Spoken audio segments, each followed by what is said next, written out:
Descartado o primeiro filho, pode-se, é claro, imaginar que educador e pai poderia dar semelhante homem.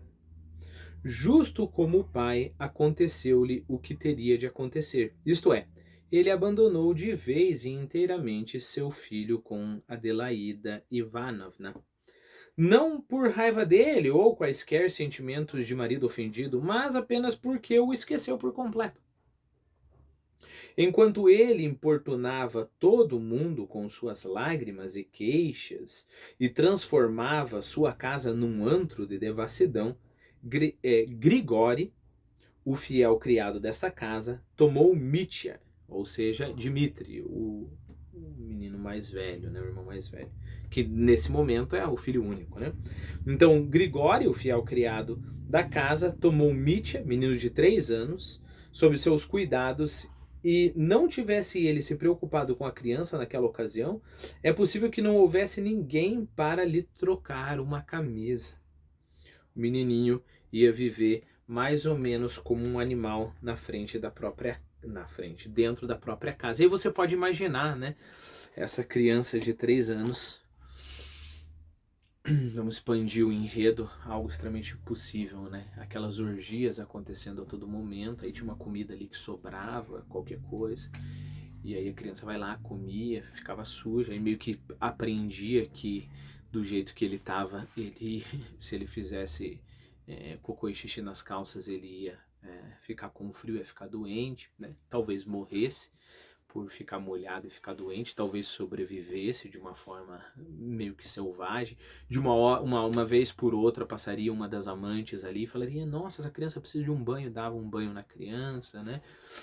Uma vez ou outra alguém viria, talvez até o pai, né? Até o Fyodor, se o visse doente, né? Iria dar uns rudimentos ali de cuidado, mas a coitada da criança viveria nisso, né? Vendo tudo quanto é tipo de coisa também, e passando por tudo quanto é tipo de situação.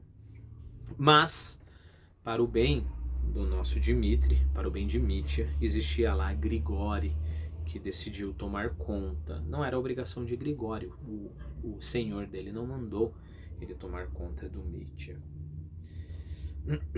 Além do mais, aconteceu que nos primeiros tempos, os familiares maternos da criança também como que a esqueceram. Seu avô, isto é, o próprio senhor Miusov, né, lembre-se, o nome dele provavelmente, quer dizer, quase certeza, é Ivan, né? Por quê? Porque a filha dele é Adelaída Ivanovna, né? Filha de Ivan. Voltando.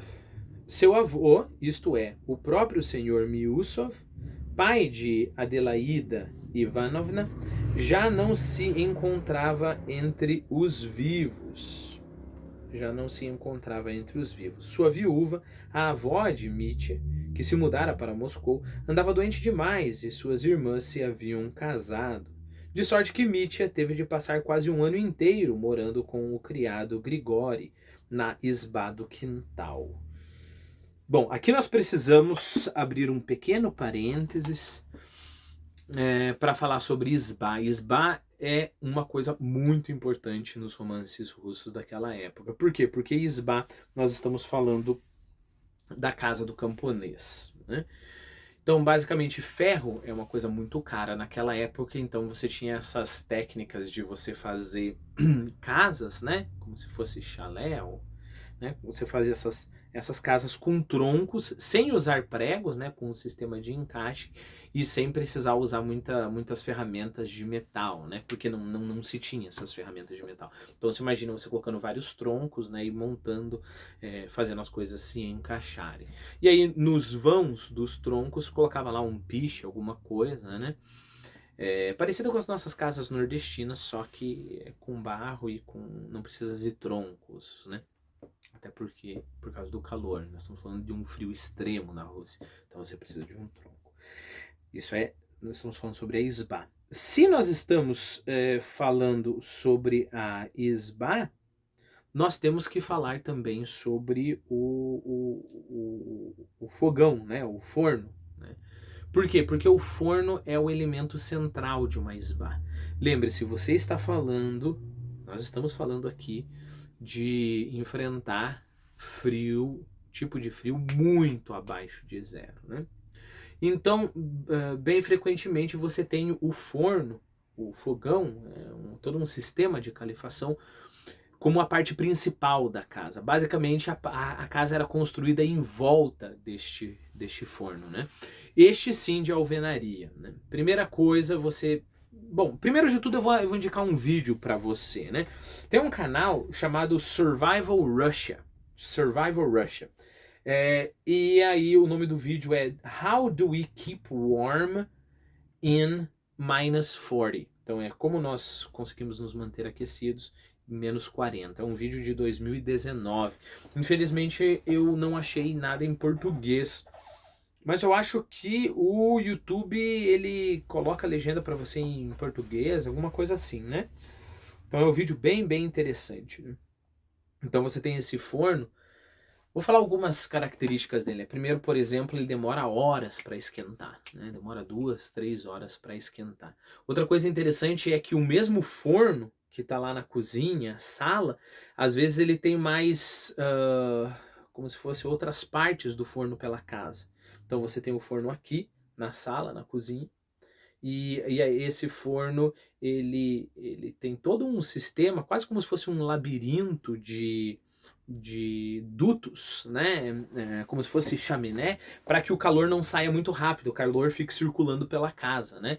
E aí num outro quarto tem uma outra filial, digamos assim, do forno, que você pode alimentar o mesmo forno, o mesmo sistema, né? E alguém alimentando o fogo aqui no quarto e outra pessoa alimentando na sala vai fazer com que a casa inteira fique mais aquecida. Outra coisa, por exemplo, ele era grande o suficiente para caber pessoas ali dentro, né? Uma coisa que para mim é muito claustrofóbica, um pouco desesperador. Eles faziam lá fogo e em determinado momento, quando a temperatura estava mais baixa no fogo, mas ainda assim quente, as pessoas tomavam um banho lá dentro